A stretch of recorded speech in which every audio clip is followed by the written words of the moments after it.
السلام عليكم. اليوم بنعمل معاكم طريقة المبكبكة على الطريقة الليبية. بس لو أول مرة تشوفني انزل اعمل اشتراك وفعل الجرس عشان يوصلك كل جديد. طبعا طريقة المبكبكة تحتاج معانا اللحم الضاني، تحتاج معانا الصلصة، تحتاج معانا التوابل.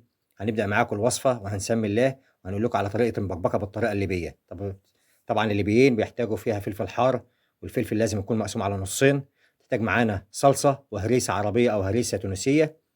وهذه الهريسة طبعا الليبيين دايما يديروا الهريسة في الوصفات بتاعتهم لأنهم دايما يحبوا الأكل حار هلبة هلبة. هذا توم، وهذا كزبرة وكمون وفلفل أسمر، وزيت زيتون أو زيت عادي، وحبهان، وورق لورا، وهذا الزيت، وهذا الصلصة. هنسمي الله ونبدأ الوصفة.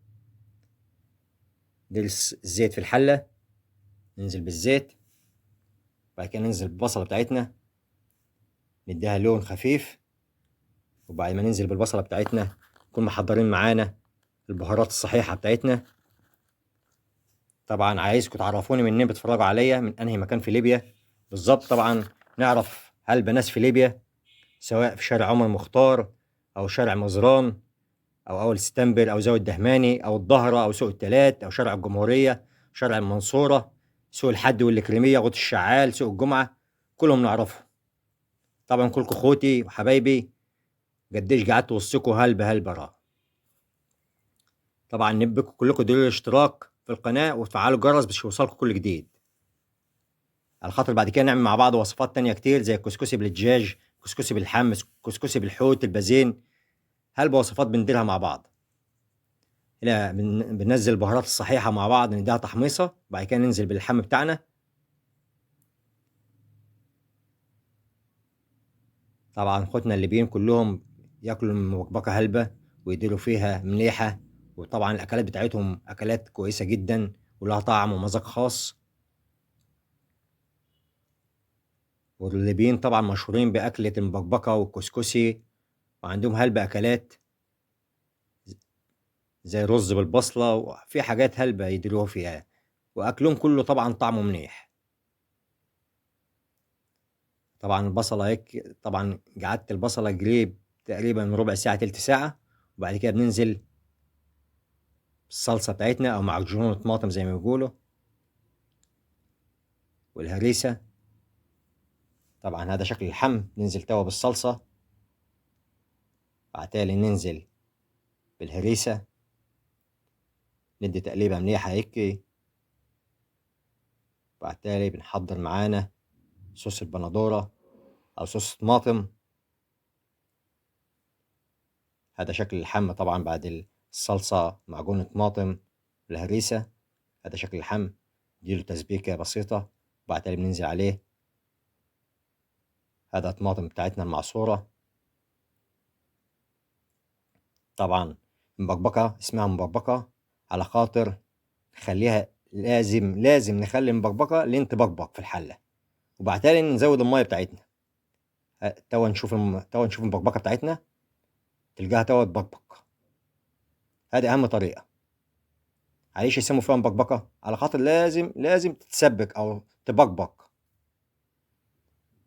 توا نبي ندير مية.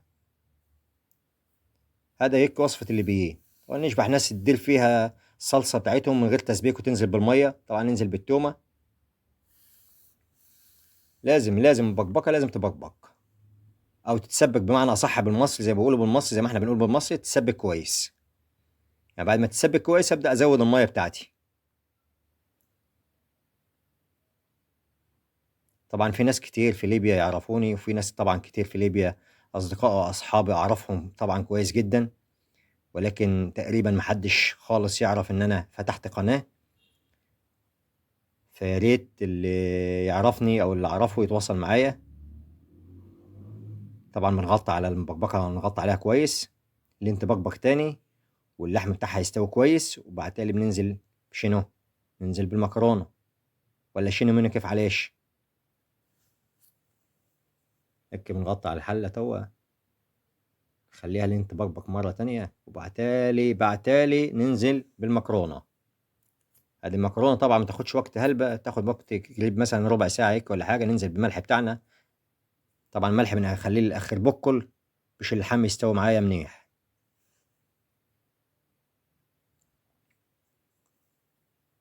طبعا ما شاء الله اللحم توا تشبحه فيه شويه تاني، توا تشبحه في اللحم دايب دايب هلبة هلبة. هذه المكرونه بتاعتي فضيت قريب كيس، وهذا نص كيس تقريبا، هيك كيس ونص. طبعا الوصفه بتاعتنا بندير وصفه تقريبا على قد عدد الاسره.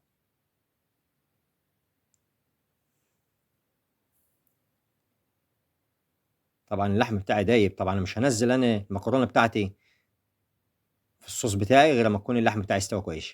شبحت اللحم كيف، ما شاء الله عليه راه.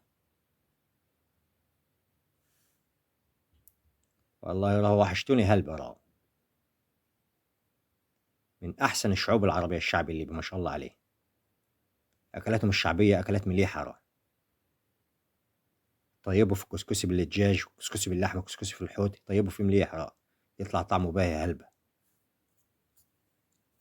هيك توا تبقبق المكرونه مره تانية، توا نغطي عليها ونخليها لين تستوي كويس، وبعد تالي شنو نبدا نجهز الوصفه بتاعتنا.